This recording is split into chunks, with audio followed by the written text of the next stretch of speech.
আসসালামু আলাইকুম। পবিত্র রমজানের শুভেচ্ছা সবাইকে। আলহামদুলিল্লাহ, রমজান মাস চলে আসছে। এই রমজান মাসে আমরা বিভিন্ন ধরনের ইফতারি তৈরি করে থাকি। আজকে আমি আপনাদের সাথে খুবই ভিন্ন ধরনের একটি রেসিপি শেয়ার করব। চিকেন দিয়ে আলুর চপ, যেটা কিনা একবার খেলে বারবার খেতে ইচ্ছা করবে।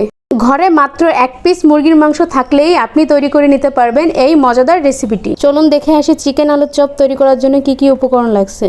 এখানে আমি 1 পিস মুরগির মাংস নিয়েছি, বুকের মাংস নিয়েছি। তারপর আমি হাড় থেকে মাংসগুলো আলাদা করে নিব। একটি ছুরির সাহায্যে আমি কিমার মতো করে নিচ্ছি। পুরোপুরি কিমা করা লাগবে না, একটু দানা দানা মতো থাকলেই হবে। তারপর আমি একটা প্যানের ভিতরে কিছুটা তেল নিয়ে নিলাম। তেলটা গরম হয়ে গেলে 1 কাপ পরিমাপ পেঁয়াজ দিয়ে দিচ্ছি। এখানে পেঁয়াজটা কিছু টাইম ভেজে নিব।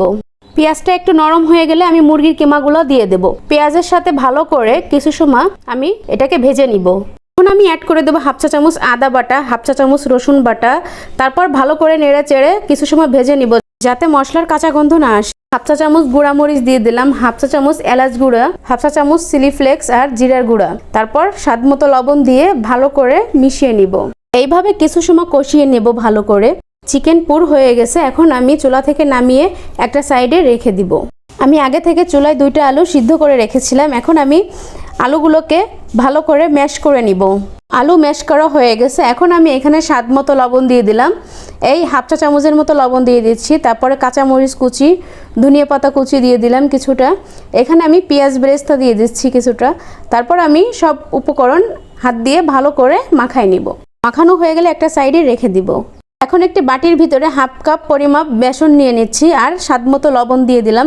তারপর আমি নর্মাল পানি দিয়ে ভালো করে বেসন গুলিয়ে নিব।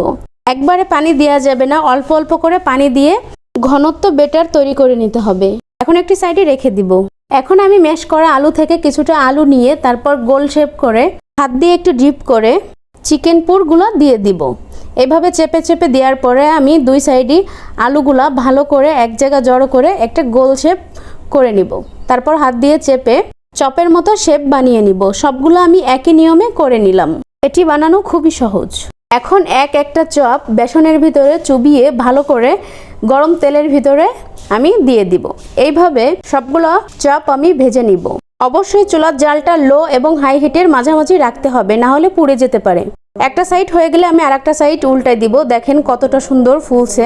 এখন আমি চুলা থেকে তেল ঝরিয়ে উঠিয়ে নিব। সবগুলো আমি একই নিয়মে ভেজে নিব। তৈরি হয়ে গেল আমার ভিন্ন স্বাদের চিকেন দিয়ে আলুর চপ। মাশাআল্লাহ, দেখতে যতটা সুন্দর হয়েছে খেতে তার থেকেও বেশি মজা হয়েছিল। আপনারা এই রোজার মাসে পরিবারের সবার সাথে এই ভিন্ন স্বাদের ইফতারিটা ট্রাই করে দেখতে পারেন। আশা করি আমার এই রেসিপিটা আপনাদের কাছে ভালো লাগবে। সবাই ভালো থাকবেন, সুস্থ থাকবেন। আল্লাহ হাফেজ।